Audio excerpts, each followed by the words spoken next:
Hello friends, ഇന്ന് നമ്മൾ വീണ്ടും ഒരു ഹെൽത്തി സൂപ്പാണ് ചെയ്യുന്നത് കേട്ടോ. ബ്രൊക്കോളി വെച്ചിട്ടാണ് ചെയ്യുന്നത്. അതിന് വേണ്ടി ഞാൻ പാത്രം അടുപ്പത്ത് വെച്ചിട്ട് അതിനകത്തേക്ക് ഇച്ചിരി ബട്ടർ ഇട്ട് കൊടുത്തിട്ടുണ്ട്. അതുപോലെ തന്നെ കുറച്ച് ഒലീവ് ഓയിൽ ഇട്ട് കൊടുക്കുക. അതിലേക്ക് നമ്മൾ കൊത്തി അരിഞ്ഞ് ഗാർലിക്കാണ് ഇട്ട് കൊടുക്കുന്നത്, വെളുത്തുള്ളി. അതൊന്ന് ചൂടാക്കിയിട്ട് അതിലേക്ക് കൊത്തി അരിഞ്ഞ് ക്യാരറ്റ് ഇട്ട് കൊടുക്കുകയാണ്. ഇത് ഞാൻ ചോപ്പറിൽ ചോപ്പ് ചെയ്തെടുത്തതാണ് കേട്ടോ. ഇതിലേക്ക് നമ്മൾ കൊത്തി അരിഞ്ഞ ബ്രൊക്കോളി ഇട്ട് കൊടുക്കുക. അത് ഞാൻ തിളച്ച വെള്ളത്തിൽ ഉപ്പും മഞ്ഞളും ഇട്ട് കുറച്ച് സമയം ഇട്ട് വെച്ചിട്ട് അതിന് ശേഷം കഴുകിയെടുത്തിട്ടാണ് കൊത്തി അരിഞ്ഞത് കേട്ടോ. അതിലേക്ക് ഞാൻ ഉപ്പ് ആവശ്യത്തിന്, അതുപോലെ തന്നെ പെപ്പർ പൗഡർ ഇട്ട് കൊടുത്തിട്ടുണ്ട്. അതൊന്ന് നന്നായി മിക്സ് ചെയ്ത് ഒന്ന് വഴറ്റി കഴിയുമ്പോഴേക്കും ആവശ്യത്തിന് വെള്ളം ഒഴിച്ച് കൊടുത്തിട്ടുണ്ട്.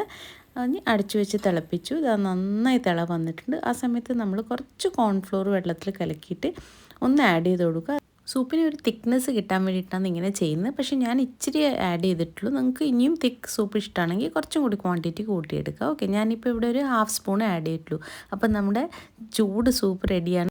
വെയിറ്റ് ലോസ് ഒക്കെ ആഗ്രഹിക്കുന്നവർ തീർച്ചയായിട്ടും ട്രൈ ചെയ്ത് നോക്കുക. താങ്ക്